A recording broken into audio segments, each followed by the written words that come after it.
Welcome back to Shall You Proceed podcast. I am your host, Early Mango, and today, like no other, I have an amazing guest to bring you, Amy Lynn. Who is Amy Lynn? Amy is an opulent coach. She's a speaker and an author who helps entrepreneurs to create a quantum leap in both their professional and personal lives. What does that mean? Where does this come from? Her passion is helping people to become the best versions of themselves because she's a firm believer that everyone deserves to live an opulent lifestyle. You're like, what does opulent mean? Opulent is an abundance of wealth full of riches in three areas: materialistically, intellectually, and spiritually. So please welcome Amy Lynn to the show. Welcome back, Amy. Disclaimer, everyone.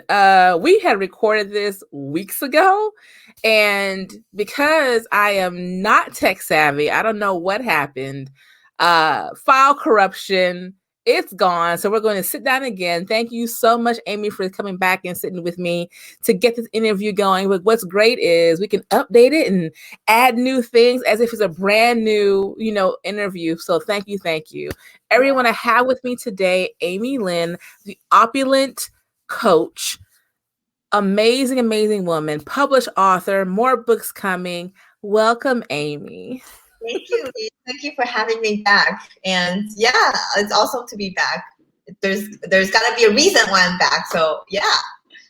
Everything happens for a reason, right? Yep. So before we get going, tell everyone a little bit about you.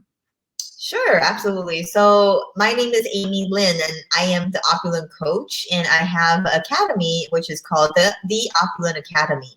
This is where I teach entrepreneurs on how to create a quantum leap with ease in both their business and professional life. And when I talk about opulence, I get asked a lot, so I would like to define it for your audience here. The word opulence means having an abundance of life full of richness. So, and when I talk about, well, the full richness, it's not just talking about money, as money is only one form of wealth. There's actually three types of wealth that I talk about and I teach. Number one, it's actually spirituality. Number two is intellectually. And number three is material things, so which means money. So, and I truly believe that each and one of us deserves to live an opulent lifestyle if you just know how to do that. So that's what my academy is about, is I teach people how to do that. Amy, so let's discuss your journey, because you didn't just wake up one day and say, this is what I want to do. We all start somewhere. We all have some type of goal. Either someone handed our goal to us or we're living out our dreams. But many of us find our purpose a little bit later on. So tell me about, what were you doing before your aha moment of starting your academy? Yes, absolutely. And you're absolutely right, Lee. Is that for me, like, I didn't just wake up one day and say, okay, I'm going to do this, right? As a matter of fact, when I was younger, I didn't know what I wanted to do. But I knew that I wanted to help people. But in what ways, I didn't know. So after graduating college, I just went to, my first job out of college was actually banking. And I enjoy banking because it was more of it was a service industry. So I get to help people. But I think 4 years into in the banking industry, I realized that, man, like, my soul was dying inside. Like, it was just not thriving. It was not created for me. It wasn't for you. It wasn't feeding your soul. It wasn't for you. That's right. That's right. And I didn't know what it was, but I just knew it was a feeling. And at the time, I went to my mom and I told my mom that, I don't really like my job. And to my surprise, my mom was saying that, well, no one likes your job, so suck it up. And, I think especially growing up in an Asian culture, like, you have to be obedient, right? You have to listen to your parents, listen to what they tell you to do. So I listened to my mom and I stayed in the job in the banking industry for another 4 years. So total 8 years. Doing something I didn't enjoy. That's difficult as well. Culturally, I think many people who do not understand certain cultures, they education is the utmost, and they've already picked for their children what you're going to do. Doctor, lawyer, surgeon, whatever it is, you're going to do these things business. And so when you go against that, you better succeed in what you're going to do. If you want support, and even if you're like a millionaire, it's still not good enough sometimes, right? And you Yes, don't want to respect your family and go against the elder and what they've already picked out for you. So yes, you have to battle that out for another 4 years. And yes, as you were battling that and being miserable, of course, you yes. came across your mentor who kind of helped you shape what you're doing right now. Yes, yes. Actually, in between my banking and before I met my mentor, so I went into so how I left the banking job was because actually the manager that I was working with at the time, she made me cry on my birthday, and I was sitting there. I'm like, this is just not right, right? And I know that everything happens for a reason.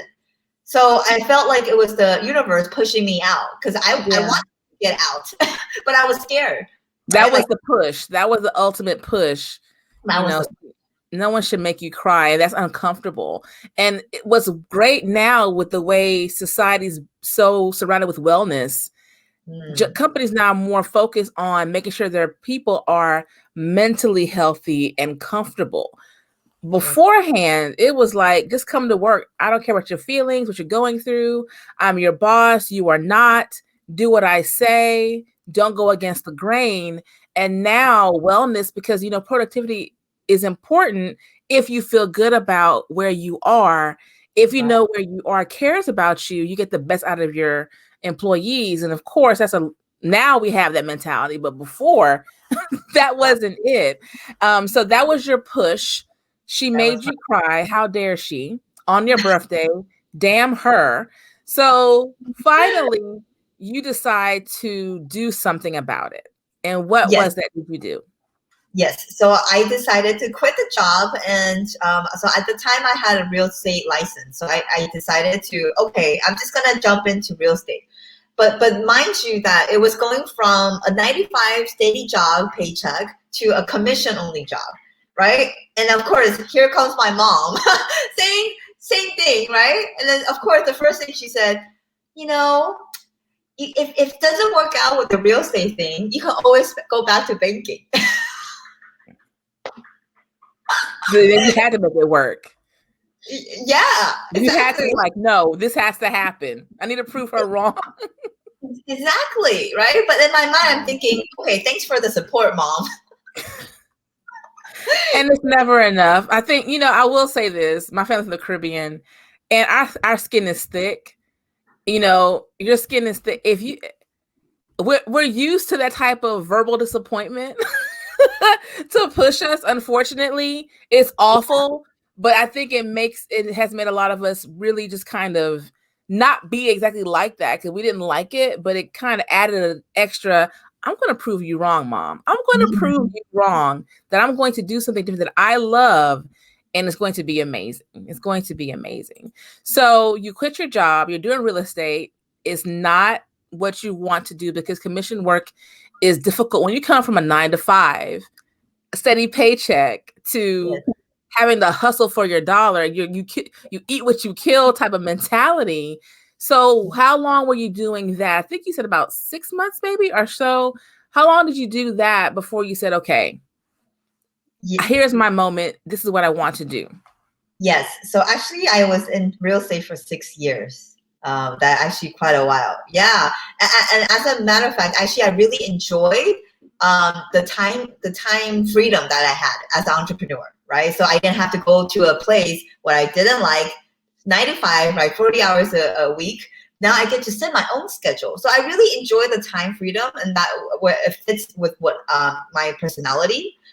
But then what happened was what while I was going through that, I went through a breakup, and after the long-term breakup, I realized I find myself lost. I didn't know who I was. I didn't know what I wanted to do, And that's when I started into the personal development events. And that's how I met my current mentor, Bob Proctor. And I remember very clearly, I saw Bob on stage for only 2 hours, and there were like 200 people in the group. But I felt like he was just talking to me, and I was sitting there in the audience, and I was like, wow, this is the missing piece that I was searching for. Because I was going to different personal development events. Like I went through a lot, right? And I think I shared last time was that I did the fire walk, right? I walked on fire. Yeah. Swallow fire. I literally swallow fire. I jumped out from a 5-story building, right? And I also jumped out from an airplane. Like, why did I do all that? It was to push the limits of what I was capable of. But yet, I had some transformation, but there was still feeling like something was missing. And then the answer I found after I saw Bob Proctor for 2 hours. Like, I was sitting there, I'm like, this is it. This is what I want to do. But you had to do all of the other extreme things because when you operate in fear, you're operating in fear for so long because you were never doing what you wanted to do. When you're doing things for other people, it's really not your own. It's not your success. It's not your joy. It's for someone else. Even if you are killing it financially in this career, if you're not doing it for yourself and your own purpose, it still doesn't feel the same, and you're operating in that fear.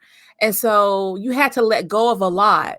And I think walking on coals, eating fire, jumping from a 5-story building takes away. If you can do that, you can do anything. Mm-hmm. Like you literally tested your life. If you can do that, you can do anything. And it had to get you to that point to see him for just those 2 hours, no life risk, no, nothing else. And that was your aha moment. So when you heard that, was it instant for you to say, this is what I want to do, the opulent coach, or what was that journey like to get there? No, not at all. So I didn't even know what I wanted to do. But here's the thing for the audience is that you don't need to know the how. You just need to know what you want, because the how will be shown to you. And it's very interestingly, it's because the day before that I went to see Bob, I was just writing down, what would I love to do? At the time, I was doing real estate. And I wrote down literally that I wanted to empower other women to become the best version of themselves through personal development. I had no idea what that was about, but I just wrote it down, right? And then the instructions said, okay, put what you wrote down onto the internet. And I did. And what popped up was coaches, mentor, and at the time it didn't fit my box and I rejected it. I was like, there's no way. I'm not a coach. I'm a real estate agent, right? So I rejected that idea. I struggled with the idea. I didn't want to accept it. So it wasn't like immediately like, okay, this is what I'm going to do. I want to coach people. No. But then I learned that to listen to my intuition. I learned to listen to my intuition. I knew that this is what I wanted to do. But of course, fear is always going to come in, right? And then the biggest thing about the fear is impostor syndrome. Mm-hmm. Right away. Yeah. Right away, right? In my mind, we all have that little voice. Who do you think you are? You're not a coach. How are you going to? You're not special. You have nothing. No one wants to hear what you have to say. Exactly. Why do you think you're an expert? You don't know. And that's that fear, like you always say, that's that fear. And so many of us do it, and we limit ourselves. We don't crash through. We get to right here. It's like, ooh, that's all. Exactly. I mean, who's going to listen to me? Who wants to hear what I have to say? And we're talking ourselves out of it. It's that down talk we're doing to ourselves all the time. So that's exactly, I have to struggle with my own imposter syndrome on a regular basis. Yeah. Right. Yeah. So you wrote everything down. You did not want to do this. You didn't want to do that. Who am I? How important has it been for you to write down your goals and write down your vision? How did that really help you manifest into who you are? Absolutely. So the first thing, for people that know Bob Proctor, he's always about a goal card. Let me show you. I have it right here. So it's pretty much a card that you write down of the things that you want to achieve. So it's a goal. So, and then actually by statistics, if you just write down your goals for your audience, you have 50% chance of achieving it just by writing it down. Right. So I talk to a lot of people, and sometimes they'll tell me, oh, I have it in my mind. I'm like, no, you got to get it down on a piece of paper, right? I mean, there's science behind that. So you just follow the system. So definitely writing down your goal is crucial if you want to achieve that. And that's hard for me because I'm not one to write things down. I may lose the paper, but I have to admit, when I did my first vision board for work as a program, planning it in 2018 for 2019, it took me 3 months to finish my board. Not lying to you. It took me I did it old school with the whole poster and cutting and trying to make sure, because I'm really big on doing things with purpose, you know, so I want to make sure whatever images I pulled truly spoke to me. You know, I wanted to make sure what I put on here, if I'm going to do this, I want to do it, you know. And then on the back, I wrote out a prayer for myself. And I guess for me, my struggle with when you make certain goals, I know as women, the pressure of, here's my deadline. I have to do this by this date, this by this age.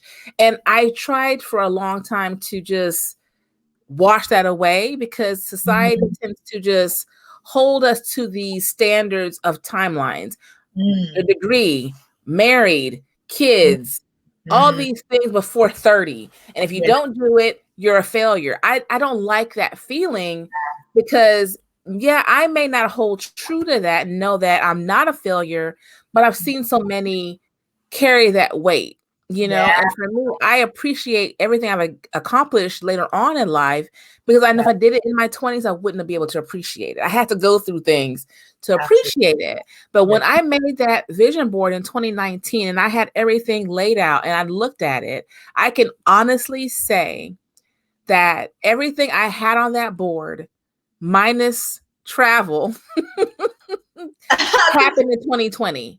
You know, I got rid of quite a bit of debt. You know, I started home repairs on my home, relationship, brand new vehicle. Didn't want to get anything. I'm like, I don't like any extra bills added to my home.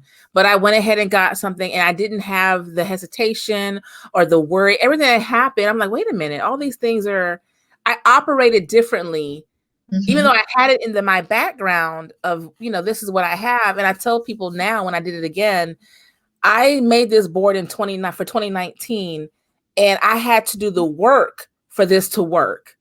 Right. So then I realized I have to really write things down and not worry about the deadline of it. Like, I must have this done in 6 months, but here's my goal. I want this. Then how do I accomplish this? What's the work to get to this? So that's for me, doing the work to get to that goal. I started saying in 2021, after speaking with you and quite a few other people, but you were talking about write it down. I'm like, okay, Amy told me to write. Let me write it down. Let me write it down. So you found your purpose. You wrote your goals. You have your mentor. You're energized. You're ready. You're like, I'm doing this. You've only had your academy 2-3 years now? Only 2 years. Yeah. Only 2 years. How has it been for you? Like, starting off, the fear that creeps back into your body. How was it for you? Yeah. Oh man. Like, I've never ever felt anxiety in my life until when I decided that I was going to do this. Like, I didn't even know what it was until like one day, and I remember clearly, like, it was in my body and I feel anxious. And I was talking to other people and they're like, you know, you're having an anxiety, right? I'm like, no, what does that mean? Like, I don't know what that means, you know? So at that time, I didn't know that it's actually a good thing. I didn't know that, okay? And the reason— I didn't know that either. I know, because it doesn't feel good. It doesn't right? feel good. It doesn't feel good.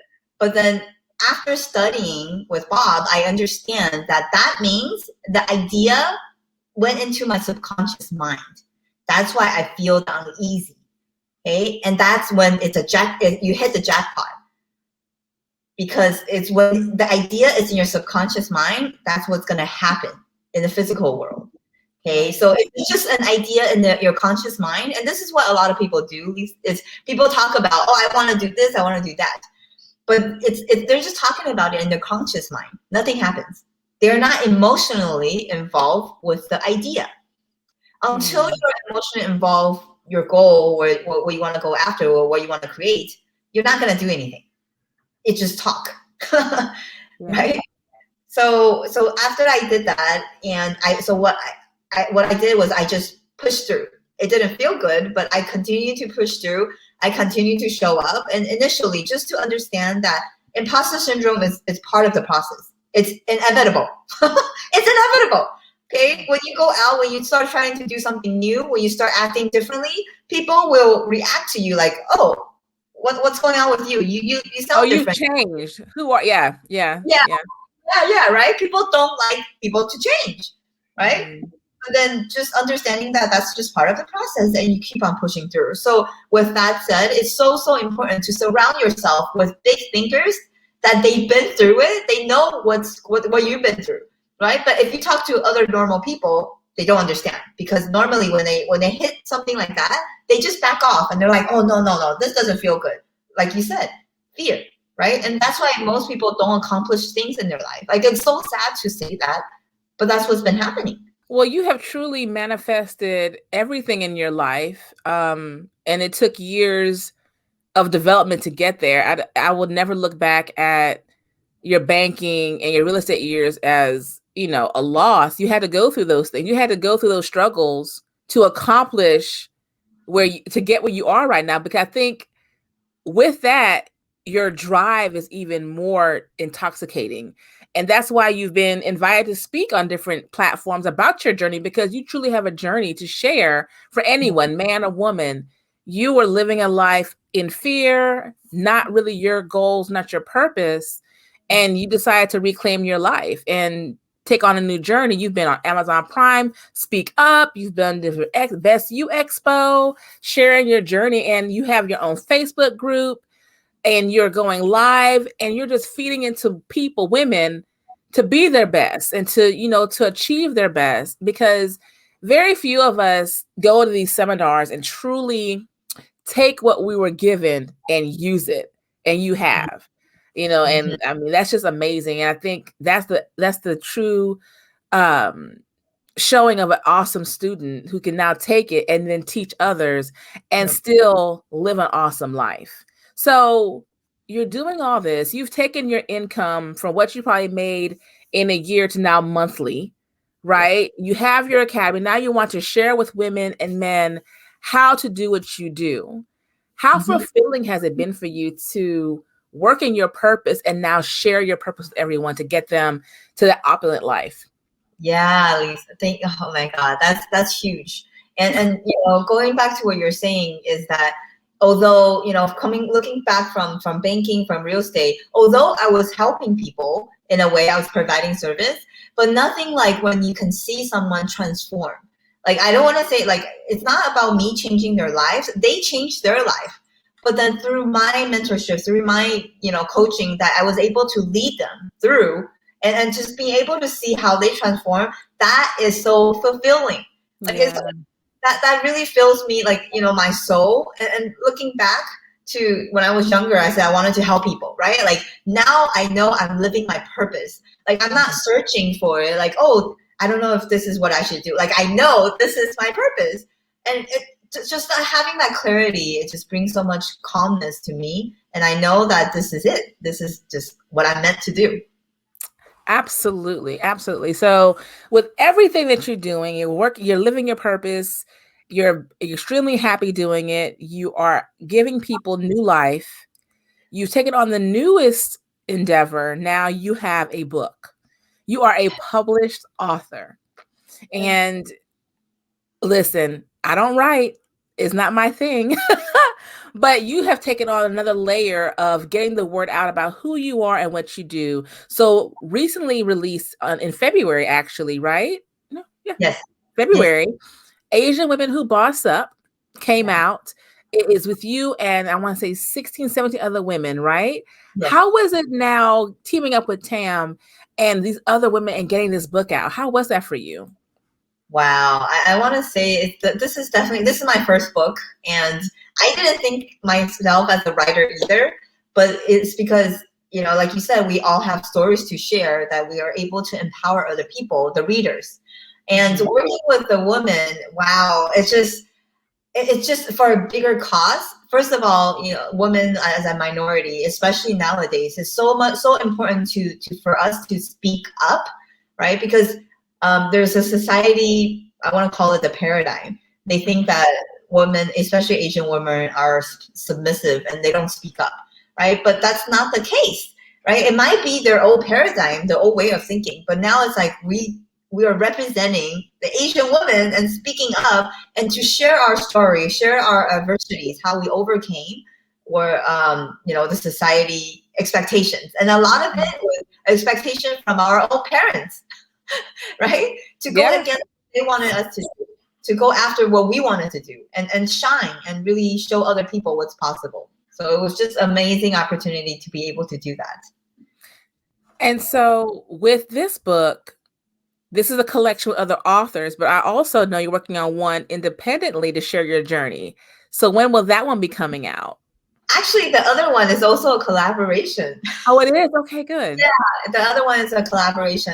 The other one is called Ignite Possibilities. I'll be showing sharing different stories. That one will be more personal, but that one is coming out in April. So stay tuned. You're busy. You are busy. And so we have the Opulent Academy. You're on online, Facebook page as well, Facebook group. Your book is out. Yes. Okay. It is a #1 bestseller on Amazon. That is exciting. I am so proud of you. You have your other book coming out in April. You are busy. To go from 8 years of not happy. Well, no, 14 years of not happy, right? Like 8 years in banking, 6 years in real estate. You're not happy. You are etching closer to happiness to finally, you know, walking on fire, eating fire, jumping out of buildings. Extreme. Extreme. Yes. But, you know, we have to take, everyone's journey is going to be different. And so you have to do what works for you. And now you've always had a purpose to serve and help, and you want to give people what you have, and you're doing it. And that's absolutely amazing. So what else is in store for you besides the books? What else do you see yourself doing in 2021 and 2022? Oh man, my goal is to speak around the world, to really inspire other people. You know, given that we're able to travel, I just miss traveling. Like I love, right? I love this, you know, the platform online, but it's nothing is like one-to-one or like having that interaction with people. So for me, is, you know, actually, I don't know what's going to be in store because I didn't plan to write a book. I didn't plan to speak right on stage, but that wasn't one of your goals, Amy? You didn't have it written down on your goal? No, actually, no. My goal was to impact as many people as possible. But maybe those are the channels through which it happens, right? So I'm just allowing the universe to show me the how. But my intention is to impact as many people as possible. However way it comes, I'm open to it. And I am excited for you. I am so blessed to have met you.